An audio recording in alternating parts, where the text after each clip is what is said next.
Item ಯಾವುದೇ ಇರಲಿ try ಮಾಡಿ ಆಚಿ ಚಿಕನ್ ಮಸಾಲಾ. ಇನ್ನು ರಾಜ್ಯದಲ್ಲಿ ದ್ವಿತೀಯ ಪಿಯುಸಿ ಪರೀಕ್ಷೆಗೆ ಕೌಂಟ್ಡೌನ್ ಶುರುವಾಗಿದೆ. ಇವತ್ತು ರಾಜ್ಯಾದ್ಯಂತ ದ್ವಿತೀಯ ಪಿಯು ಪರೀಕ್ಷೆ ಆರಂಭವಾಗ್ತಾ ಇದೆ. ಇವತ್ತು ರಾಜ್ಯಾದ್ಯಂತ ಸೆಕೆಂಡ್ ಪಿಯುಸಿ ಎಕ್ಸಾಮ್ ಇದೆ. ಒಟ್ಟು 1217 ಕೇಂದ್ರಗಳಲ್ಲಿ ನಡೀತಾ ಇರುವಂತಹ ಪಿಯು ಪರೀಕ್ಷೆ ಇದು. ಮಾರ್ಚ್ 17ರವರೆಗೂ ಕೂಡ ದ್ವಿತೀಯ ಪಿಯುಸಿ ಪರೀಕ್ಷೆ ನಡೆಯುತ್ತೆ. ಬೆಳಿಗ್ಗೆ 10 ಗಂಟೆಯಿಂದ ಮಧ್ಯಾಹ್ನ 1 ಗಂಟೆವರೆಗೆ ಪಿಯು ಪರೀಕ್ಷೆ ಶೆಡ್ಯೂಲ್ ಆಗಿದೆ.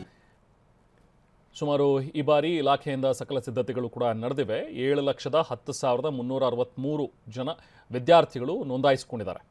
ಇದರಲ್ಲಿ ಹೊಸಬ್ರು ಫ್ರೆಷರ್ಸ್ ಅಂತ ಹೇಳಿದ್ರೆ 6,46,801, ಜೊತೆಗೆ ರಿಪೀಟರ್ಸ್ ಇದ್ದಾರೆ ಕೆಲವೊಂದಿಷ್ಟು ಜನ. ಈ ಎಕ್ಸಾಮ್ನ ತೊಗೊಂಡಿರುವಂಥವ್ರು 50,540 ವಿದ್ಯಾರ್ಥಿಗಳು. ಇದರಲ್ಲಿ 13,022 ಖಾಸಗಿ ಅಭ್ಯರ್ಥಿಗಳು ಪಿಯು ಪರೀಕ್ಷೆಗೆ ನೋಂದಣಿಯನ್ನು ಮಾಡ್ಕೊಂಡಿದ್ದಾರೆ. ರಾಜ್ಯ ಶಾಲಾ ಪರೀಕ್ಷೆ ಮತ್ತು ಮೌಲ್ಯ ನಿರ್ಣಯ ಮಂಡಳಿ ಮಾಹಿತಿಯನ್ನು ಶೇರ್ ಮಾಡಿಕೊಂಡಿದೆ.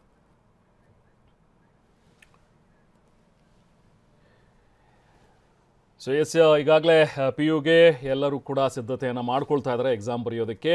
ಬೆಂಗಳೂರಿನಲ್ಲಿ ಮಲ್ಲೇಶ್ವರಂನ ಒಂದು ಸೆಂಟರ್ ಬಳಿ ನಮ್ಮ ಪ್ರತಿನಿಧಿ ವಿನಯ್ ಇದ್ದಾರೆ. ಮತ್ತಷ್ಟು ಡೀಟೇಲ್ಸನ್ನು ಪಡೆಯೋಣ. ಅಟ್ ದ ಸೇಮ್ ಟೈಮ್ ಮೈಸೂರಿನಿಂದ ನಮ್ಮ ಪ್ರತಿನಿಧಿ ರಾಮ್ ಕೂಡ ಜಾಯ್ನ್ ಆಗಿದ್ದಾರೆ. ರಾಮ್, ಮಾತಾಡ್ತೀನಿ ನಿಮ್ಮ ಜೊತೆಗೆ ಅಲ್ಲಿನ ಸಿದ್ಧತೆಗಳ ಬಗ್ಗೆ. ಫಸ್ಟು ವಿನಯ್, ಈಗ ಇನ್ನೇನು ಕೆಲವೇ ಹೊತ್ತು ಸ್ಟಾರ್ಟ್ ಆಗುತ್ತೆ, ಕೌಂಟ್ಡೌನ್ ಸ್ಟಾರ್ಟ್ ಆಗಿದೆ PUC ಪರೀಕ್ಷೆಗೆ.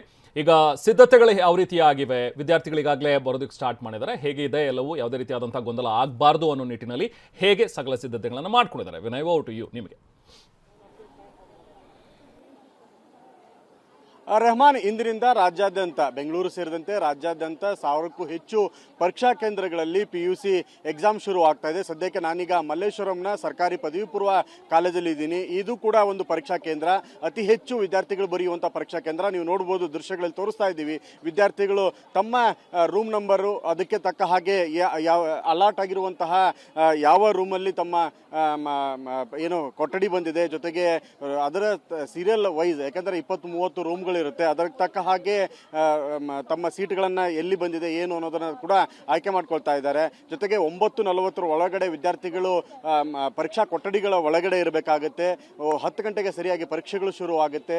ಬೇಕಾಗಿರುವ ಹಾಗೆ ಎಲ್ಲ ರೀತಿಯಂಥ ಸಿದ್ಧತೆಗಳನ್ನು ಕೂಡ ಕರ್ನಾಟಕ ಪರೀಕ್ಷಾ ಮತ್ತು ಮೌಲ್ಯ ನಿರ್ಣಯ ಮಂಡಳಿ ಮಾಡಿಕೊಂಡಿದೆ. ವಿದ್ಯಾರ್ಥಿಗಳು ಕೂಡ ಸಾಕಷ್ಟು ಸಂಖ್ಯೆಯಲ್ಲಿ ಪರೀಕ್ಷೆಯನ್ನು ಬರೆಯೋದಕ್ಕೆ ರೆಡಿಯಾಗಿದ್ದಾರೆ. ಕಳೆದ ಅರ್ಧ ಗಂಟೆಗೂ ಮೊದಲೇ ಈ ಒಂದು ಪರೀಕ್ಷಾ ಕೊಠಡಿ ಮುಂದೆ ಬಂದಿದ್ದಾರೆ. ಇನ್ನು ಸಾಕಷ್ಟು ಮಾರ್ಗಸೂಚಿಗಳನ್ನು ಕೂಡ ಪರೀಕ್ಷಾ ಮಂಡಳಿ ನೀಡಿದೆ. ಮೊಬೈಲನ್ನು ನಿರ್ಬಂಧ ಮಾಡುವಂಥದ್ದಾಗಿರ್ಬೋದು, ಜೊತೆಗೆ ಸ್ಮಾರ್ಟ್ ವಾಚ್ಗಳನ್ನು ಧರಿಸಿಕೊಂಡು ಒಳಗೆ ಬರುವಂಥದ್ದಾಗಿರ್ಬೋದು, ಎಲ್ಲ ಸಾಕಷ್ಟು ನಿಯಮಗಳನ್ನು ಕೂಡ ಕೈಗೊಂಡಿದೆ. ಜೊತೆಗೆ ವೆಬ್ಕಾಮ್ ರೂಲ್ಸ್ಗಳನ್ನು ತಂದಿರುವಂಥದ್ದು. ಯಾಕೆಂದರೆ ಪ್ರತಿ ಒಂದು ಮೂಮೆಂಟ್ಗಳನ್ನು, ಪ್ರತಿಯೊಂದು ಚಲನವಲನಗಳ ಮೇಲೆ ಕಂಡಿಡಬೇಕು, ಜೊತೆಗೆ ಸಾಕಷ್ಟು ನಿಗಾ ವಹಿಸಬೇಕು ಅನ್ನೋ ಕಾರಣಕ್ಕಾಗಿ ನೀವು ನೋಡ್ಬೋದು, ಪೋಷಕರು, ಟೀಚರ್ಸ್ ಕೂಡ ಮಕ್ಕಳಿಗೆ ಕೊನೆ ಹಂತದ ಸಿದ್ಧತೆಗಳನ್ನು ಮಾಡುವಂಥದ್ದು, ತರಬೇತಿಯನ್ನು ನೀಡುವಂಥದ್ದು, ಹೇಗೆ ಪರೀಕ್ಷೆ ಬರೀಬೇಕು ಅನ್ನೋ ಮಾಹಿತಿಗಳನ್ನು ಕೊಡ್ತಾ ಇದ್ದಾರೆ. ಮೇಡಮ್, ಎಲ್ಲಿಂದ ಬಂದಿದ್ದೀರಿ? ಮಕ್ಕಳಿಗೆ ಹೇಗೆ ತಯಾರಿಯನ್ನು ಮಾಡ್ತಾ ಇದ್ದೀರಿ? ನಮ್ದು MLA ಕಾಲೇಜು. ಮಕ್ಕಳು ಚೆನ್ನಾಗಿ ರೆಡಿ ಆಗಿದ್ದಾರೆ, ವಿಶ್ವಾಸದಿಂದ ಬರೀತೇನೆ ಅಂತ ಮಾಡ್ತಿದ್ದಾರೆ. ಚಿಕ್ಕ ಪುಟ್ಟ ಡೌಟ್ಗಳಿರೋದನ್ನು ಕ್ಲಿಯರ್ ಮಾಡ್ತಾ ಇದ್ದೀವಿ ಅಷ್ಟೇ. ಓಕೆ, ಮಕ್ಕಳೆಲ್ಲ ವರ್ಷ ಪೂರ್ತಿ ಓದಿರುವಂಥದ್ದನ್ನ 3 ಗಂಟೆಗಳಲ್ಲಿ ಬರಿಬೇಕು. ಕೊನೆ ಅದೇ ಒಂದು ಆತಂಕ ಇರುತ್ತೆ, ಭಯ ಇರುತ್ತೆ. ಹೇಗೆ ರೆಡಿ ಮಾಡಿ ಕಳಿಸ್ತಾ ಇದ್ದಾರೆ ಕೊಠಡಿಗೆ? ಭಯ ಇಲ್ಲ, ನಾವೇ ಭಯ ಪಡ್ತಿದ್ದೀವಿ. ಮಕ್ಕಳು ನಮಗೆ ಭಯ ಇಲ್ಲ, ನಾವು ಪ್ರಿಪೇರ್ ಆಗಿದ್ದೇವೆ, ಚೆನ್ನಾಗಿ ಪ್ರಿಪೇರ್ ಆಗ್ತೇವೆ, ಬರಿದ್ದೇವೆ ಅಂತ ಹೇಳ್ತಾ ಇದ್ದಾರೆ. ಓಕೆ, ನೀವೆಲ್ಲ ಹೇಗೆ ತಯಾರಾಗಿದ್ದೀರಿ? ಚೆನ್ನಾಗಿ ತಯಾರಾಗಿದ್ದೀವಿ. ಓಕೆ, ಎಷ್ಟು ಗಂಟೆಗಳ ಅಭ್ಯಾಸ ಮಾಡ್ತಾ ಇದ್ರಿ? ರಾತ್ರಿ 10 ಗಂಟೆವರೆಗೂ, ಬೆಳಿಗ್ಗೆ 4 ಗಂಟೆಗೆ ಎದ್ದು ಓದ್ತಿದ್ದೀವಿ. ಕಾನ್ಫಿಡೆಂಟ್ ಆಗಿ ಎಕ್ಸಾಮ್ ಬರೋದಕ್ಕೆ ರೆಡಿ ಇದ್ದೀರಾ? ಓಕೆ, ವಿದ್ಯಾರ್ಥಿಗಳು ಕೂಡ ಸಾಕಷ್ಟು ಸಂಖ್ಯೆಯಲ್ಲಿ ಈಗಾಗಲೇ ಪರೀಕ್ಷಾ ಕೊಠಡಿಗಳು ಬರ್ತಾ ಇದ್ದಾರೆ, ಪೋಷಕರ ಜೊತೆಗೆ ಬರ್ತಾ ಇದ್ದಾರೆ. ಯಾಕಂದರೆ ಭವಿಷ್ಯದ ಲೈಫ್ನ ಟರ್ನಿಂಗ್ ಪಾಯಿಂಟ್ PUC ಪರೀಕ್ಷೆ. ಹೀಗಾಗಿ ವರ್ಷವಿಡೀ ಓದಿರೋದನ್ನು 3 ಗಂಟೆಗಳಲ್ಲಿ ಆ ಒಂದು ಪ್ರಶ್ನೆ ಪತ್ರಿಕೆಗೆ ತಕ್ಕ ಹಾಗೆ ಉತ್ತರಗಳನ್ನು ಬರೆದು ತಮ್ಮ ಸಾಧನೆಯನ್ನು, ಅಂಕಗಳನ್ನು ಪಡೆಯುವಂತಹ ಒಂದು ಚಾಲೆಂಜಿಂಗ್ ಕೆಲಸ. ಹೀಗಾಗಿ ಇದು ಮುಂದಿನ ಭವಿಷ್ಯಕ್ಕೂ ಕೂಡ ಅನುಕೂಲ ಆಗುವಂಥದ್ದು. ಹೀಗಾಗಿ ಎಲ್ಲ ರೀತಿಯ ಸಿದ್ಧತೆಗಳನ್ನು ಶಿಕ್ಷಣ ಇಲಾಖೆ ಮಾಡ್ಕೊಂಡಿದೆ. ವಿದ್ಯಾರ್ಥಿಗಳು ಪರೀಕ್ಷಾ ಕೇಂದ್ರಗಳತ್ತ ಬರ್ತಾ ಇರೋದು ಕಂಡು ಬರ್ತಾ ಇದ್ದಾರೆ. ಎಸ್ ವಿನಯ್, ಹೋಲ್ಡ್ ಮಾತಾಡ್ತಾನೆ. ಈಗ ನಾವು ಪ್ರತಿನಿಧಿ ರಾಮ್ ಜೊತೆ ಮಾತಾಡೋಣ. ರಾಮ್, ಮೈಸೂರಲ್ಲಿ ಹೇಗಿದೆ ಸಿದ್ಧತೆಗಳೆಲ್ಲವೂ ಕೂಡ? ಏನಾದರೂ ಹೊಸದಾಗಿ ಕೆಲವೊಂದಷ್ಟು ರೂಲ್ಸ್ ಏನಾದರೂ ಇಂಟ್ರೊಡ್ಯೂಸ್ ಮಾಡಿದಾರಾ? ಜೊತೆಗೆ ಈ ಪತ್ರಿಕೆ ಲೀಕ್ ಆಗುವಂಥದ್ದು, ಪ್ರಶ್ನೆ ಪತ್ರಿಕೆ, ಈ ಥರದ ಒಂದಷ್ಟು ಗೊಂದಲಗಳು ನಿರ್ಮಾಣವಾಗಿತ್ತು ಲಾಸ್ಟ್ ಟೈಮ್ ಈ ಪ್ರಿಪರೇಟರಿ ಟೈಮ್ನಲ್ಲೂ ಕೂಡ. ಸೊ ಅದೆಲ್ಲವೂ ಕೂಡ ಬಗೆಹರಿದಿದೆ ಅನ್ಸುತ್ತೆ. ಹೇಗಿದೆ ಈಗ ಅಲ್ಲಿನ ಒಂದು ವಾತಾವರಣ ನೋಡಿದ್ರೆ ಸದ್ಯಕ್ಕೆ ರಾಮ್? ಖಂಡಿತವಾಗಿ ರೆಹಮಾನ್, ವಿದ್ಯಾರ್ಥಿ ಜೀವನದ ಅತ್ಯಂತ ಮಹತ್ವದ ಘಟ್ಟ ಅಂತ ಹೇಳಿದ್ರೆ ದ್ವಿತೀಯ PUC ಪರೀಕ್ಷೆ. ಹೀಗಾಗಿ ಇವತ್ತು ಪರೀಕ್ಷೆ ಆರಂಭವಾಗ್ತಾ ಇದೆ. ಸರ್ಕಾರ ಈ ಬಾರಿ ಅತ್ಯಂತ ಗಂಭೀರವಾಗಿ ಮತ್ತು ವ್ಯವಸ್ಥಿತವಾಗಿ ಮಾಡಬೇಕು ಅಂತ ಎಲ್ಲ ಸಿದ್ಧತೆಗಳನ್ನ ಮಾಡ್ಕೊಂಡಿದೆ. ನಾನೀಗ ಮೈಸೂರಿನ ಸರಸ್ವತಿಪುರಂನಲ್ಲಿರುವಂತಹ ವಿಜಯ ವಿಠಲ PU ಕಾಲೇಜಿನಲ್ಲಿದ್ದೇನೆ. ನೀವು ನೋಡ್ತಾ ಇರ್ಬೋದು, ಇಲ್ಲಿ ಬರುವಂತಹ ವಿದ್ಯಾರ್ಥಿಗಳಿಗೆ ಒಂದು ಸ್ನೇಹಪೂರ್ವಕವಾದಂತಹ ವಾತಾವರಣವನ್ನು ನಿರ್ಮಾಣ ಮಾಡಬೇಕು ಅಂತೇಳಿ ಅವ್ರ ಕೊಠಡಿಗೆ ಪರೀಕ್ಷಾ ಕೊಠಡಿಗೆ ಬರ್ತಾರೆ. ಆ ಒಂದು ಅವರ ರೋಲ್ ನಂಬರ್ಗಳೇನಿದೆ, ಎಲ್ಲಿಂದ ಎಲ್ಲಿವರೆಗಿರುತ್ತೆ, ಇವೆಲ್ಲವನ್ನು ಸಹ ಬೋರ್ಡ್ ಮೇಲೆ ಬರೆಯುವಂಥ ಕೆಲಸ ಮಾಡ್ತಾರೆ. ಮತ್ತು ನೀವು ಇಲ್ಲಿರುವಂತಹ ಟೇಬಲ್ಗಳ ವ್ಯವಸ್ಥೆಯನ್ನು ನೋಡ್ತಾ ಇರ್ಬೋದು.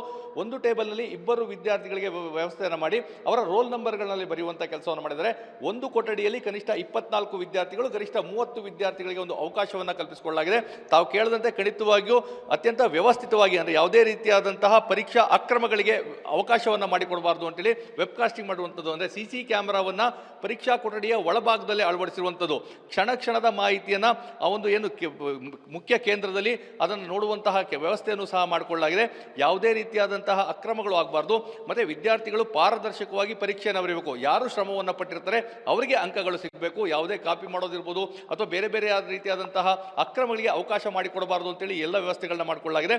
ಜೊತೆಗೆ ಪ್ರಶ್ನೆ ಪತ್ರಿಕೆ ಸೋರಿಕೆ ಆಗಬಾರ್ದು ಅಂತೇಳಿ ಕಳೆದ ಸಾಕಷ್ಟು ದಿನಗಳಿಂದಲೂ ಸಹ ಅತ್ಯಂತ ಗೌಪ್ಯವಾಗಿ ಅದನ್ನು ಈ ಪರೀಕ್ಷಾ ಕೇಂದ್ರಗಳಿಗೆ ತಲುಪಿಸುವಂಥ ವ್ಯವಸ್ಥೆಯನ್ನು ಸಹ ಜಿಲ್ಲಾಡಳಿತ ಮಾಡಿಕೊಂಡಿತ್ತು.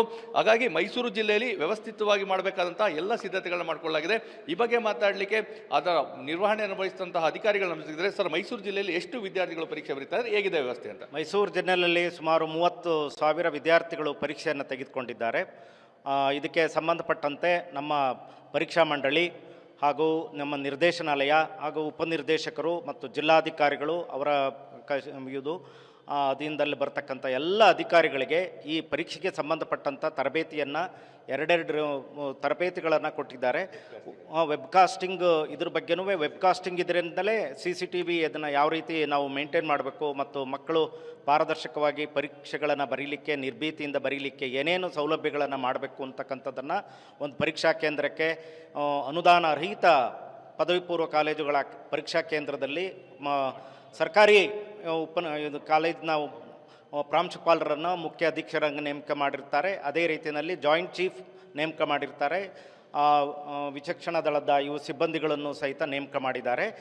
ಎಲ್ಲ ವ್ಯವಸ್ಥೆಗಳನ್ನು ಪರೀಕ್ಷೆಗೆ ಸಂಬಂಧಪಟ್ಟಂತೆ ಮಕ್ಕಳು ನಿರ್ಭೀತಿಯಿಂದ ಬರೀಲಿಕ್ಕೆ ವ್ಯವಸ್ಥೆಯನ್ನು ಮಾಡಿಕೊಂಡಿದ್ದೇವೆ. ಈಗ ಕಾಲೇಜುಗಳು ಬರುವಂಥದ್ದು ಒಂದು ಉತ್ತಮವಾದ ಒಂದು ವಾತಾವರಣ ಕೊಡಬೇಕು. ಯಾವ ರೀತಿ ತರಗತಿಗಳಲ್ಲಿ ಮಾಡಿದ್ದೀರಾ ಅಂತ? ನಾವು ವಿದ್ಯಾರ್ಥಿ ಸ್ನೇಹಿಯಾಗಿ ಪರೀಕ್ಷೆ ನಡೆಸಬೇಕು ಅಂತ ಹೇಳಿ ಮಕ್ಕಳು ಒಳಗೆ ಬರಬೇಕಾದ್ರೆ ಅವರಿಗೆ ಸೂಕ್ತವಾದ ಆಸನದ ವ್ಯವಸ್ಥೆ, ನೋಟಿಸ್ ಬೋರ್ಡಲ್ಲಿ ಅವರಿಗೆ ನಮೂದು ಮಾಡಿರೋದು, ಹಾಗೆ ತುರ್ತು ಸಂದರ್ಭದಲ್ಲಿ ವೈದ್ಯಕೀಯ ಸೇವೆಯನ್ನು ಸಲ್ಲಿಸೋದಕ್ಕೆ ವೈದ್ಯಾಧಿಕಾರಿಗಳ ನೇಮಕ, ಮತ್ತು ಶುದ್ಧ ಕುಡಿಯುವ ನೀರಿನ ವ್ಯವಸ್ಥೆ ಮತ್ತು ಶೌಚಾಲಯ ವ್ಯವಸ್ಥೆಯನ್ನು ಎಲ್ಲನೂ ಕೂಡ ಮಾಡಿದ್ದೀವಿ. ಇದೆಲ್ಲ ಮಾಡಿರೋ ಉದ್ದೇಶ ಅಷ್ಟೇ, ದ್ವಿತೀಯ PUC ಒಂದು ಪ್ರಮುಖವಾದಂತಹ ಘಟ್ಟ. ಮಕ್ಕಳಿಗೆ ಅವರು ನಿರ್ಭೀತಿಯಿಂದ ಮಾಡಲಿ, ಯಶಸ್ಸನ್ನು ಗಳಿಸಲಿ ಅಂತ ನಮ್ಮೆಲ್ಲರ ಒಂದು ಆಶಯ. ರೆಹಮಾನ್, ಇದು ಪರೀಕ್ಷಾ ಕೊಠಡಿಗಳಲ್ಲಿ ಆಗಿರುವಂತಹ ವ್ಯವಸ್ಥೆ. ಮಕ್ಕಳು ಯಾವುದೇ ರೀತಿಯಂತಹ ಭಯವಿಲ್ಲದೆ ನಿರ್ಭೀತಿಯಾಗಿ ಪರೀಕ್ಷೆಯನ್ನು ಬರಲಿ, ಉತ್ತಮವಾದಂತಹ ಫಲಿತಾಂಶ ಬರಲಿ ಅಂತ ಎಲ್ಲ ವ್ಯವಸ್ಥೆಯನ್ನು ಮಾಡಿದರೆ TV9 ಸಹ ಅದೇ ವಿಷಯನ ಮಾಡುವಂಥದ್ದು. ಎಲ್ರಿಗೂ ಆಲ್ ದ ಬೆಸ್ಟ್. ಎಲ್ಲರೂ ನಿರ್ಭೀತಿಯಿಂದ ಪರೀಕ್ಷೆ ಬರೆಯಲಿ, ಉತ್ತಮವಾದಂತಹ ಫಲಿತಾಂಶ ಬರಲಿ, ಅವರ ಭವಿಷ್ಯವನ್ನು ರೂಪಿಸಿಕೊಳ್ಳಲಿಕ್ಕೆ ಇದು ಮಹತ್ವದ ಘಟ್ಟ ಆಗಲಿ ಅನ್ನೋದೇ ನಮ್ಮ ಆರೈಕೆ ಸಹ ಆಗಿದೆ. Rahman, very true. ರಾಮ್ ಮತ್ತು ವಿನಯ್, ಥ್ಯಾಂಕ್ ಯು. ಹಾಗೆ ಎಲ್ಲ PUC ಎಕ್ಸಾಮ್ ಏನು ಬರಿತಾ ಇದ್ದಾರೆ ಎಲ್ರಿಗೂ ಕೂಡ ಆಲ್ ದ ವೆರಿ ಬೆಸ್ಟ್. ಯಾರು ಭಯ ಪಡ್ಬಿಡಿ, ನಿರ್ಭೀತಿಯಿಂದ ಎಕ್ಸಾಮ್ ಬರೀರಿ, ಯಾರು ಕೂಡ ನರ್ವಸ್ ಆಗಬೇಡಿ. ಎಲ್ರಿಗೂ ಆಲ್ ದ ಬೆಸ್ಟ್ ಮತ್ತೊಮ್ಮೆ. ಇನ್ನು PU ಪರೀಕ್ಷೆ ಆರಂಭಕ್ಕೂ ಕೆಲವೊಂದು ಕಡೆ ಸ್ವಲ್ಪ ಗೊಂದಲ ಸೃಷ್ಟಿಯಾಗಿರೋದ್ರ ಬಗ್ಗೆ ವರದಿ ಆಗ್ತಾ ಇದೆ. ಎಸ್ಪೆಷಲಿ ಯಾದಗಿರಿಯಲ್ಲಿ ಪರೀಕ್ಷೆ ಬರೆಯೋದಕ್ಕೆ ವಿದ್ಯಾರ್ಥಿಗಳು ಹೋದಂತಹ ಸಂದರ್ಭದಲ್ಲಿ ಸ್ವಲ್ಪ ಪರೀಕ್ಷಾ ಕೇಂದ್ರದ ಗೊಂದಲ ಏರ್ಪಟ್ಟಾಗಿದೆ. ಅಂದ್ರೆ ಪರೀಕ್ಷಾ ಕೇಂದ್ರವನ್ನು ಹುಡುಕಾಡೋದಕ್ಕೆ ವಿದ್ಯಾರ್ಥಿಗಳು ಪರದಾಡ್ತಾ ಇದ್ದಾರೆ. ಅವರ ಹಾಲ್ ಟಿಕೆಟ್ ನಲ್ಲಿ ಮೆನ್ಷನ್ ಆಗಿರುವಂತಹ ಒಂದು ಅಡ್ರೆಸ್ಸೇ ಬೇರೆ, ಅಂದ್ರೆ ಯಾವ ಪರೀಕ್ಷಾ ಕೇಂದ್ರ ಅಂತ ಹೇಳಿ ಇರುತ್ತಲ್ಲ ಅದರಲ್ಲಿ. ಸೊ ಆ ಪರೀಕ್ಷಾ ಕೇಂದ್ರಕ್ಕೆ ಹೋದ್ರೆ ಅಲ್ಲಿ ಇಲ್ವೇ ಇಲ್ಲ ಅವರ ನಂಬರು, ಬೇರೆ ಕಡೆ ಇರೋದು ಅಂತ ಹೇಳಿ ಹೇಳ್ತಾ ಇದ್ದಾರೆ. ಸೊ ಹಾಗಾಗಿ ಸ್ವಲ್ಪ ಗೊಂದಲ ಆಗಿದೆ. ವಿದ್ಯಾರ್ಥಿಗಳು ಕೂಡ ಸ್ವಲ್ಪ ಇದರಿಂದ ವಿಚಲಿತರಾಗಿದ್ದರು. ಇಲ್ಲಿ ಕಾಲೇಜ್ ಆಡಳಿತ ಮಂಡಳಿ ಮಾಡಿರುವಂಥ ಒಂದು ಎಡವಟ್ಟಿದು. ಪರೀಕ್ಷಾ ಕೇಂದ್ರ ಇರೋದೇ ಒಂದು ಕಡೆ, ಹಾಲ್ ಟಿಕೆಟ್ ಕೊಟ್ಟಿರೋದು ಅದರಲ್ಲಿರುವಂಥ ಅಡ್ರೆಸ್ಸೇ ಬೇರೆ. ವಿದ್ಯಾರ್ಥಿಗಳು ಕೆಲವರು ಮಾತಾಡಿದ್ದಾರೆ ಈ ವಿಚಾರವಾಗಿ, ಬನ್ನಿ ನೋಡೋಣ. ಗಂಜ್ ರೋಡ್ ಅಂತಿತ್ತು, ಅದಕ್ಕೆ ಗಂಜ್ ರೋಡ್ಗೆ ಹೋಗಿದ್ವಿ.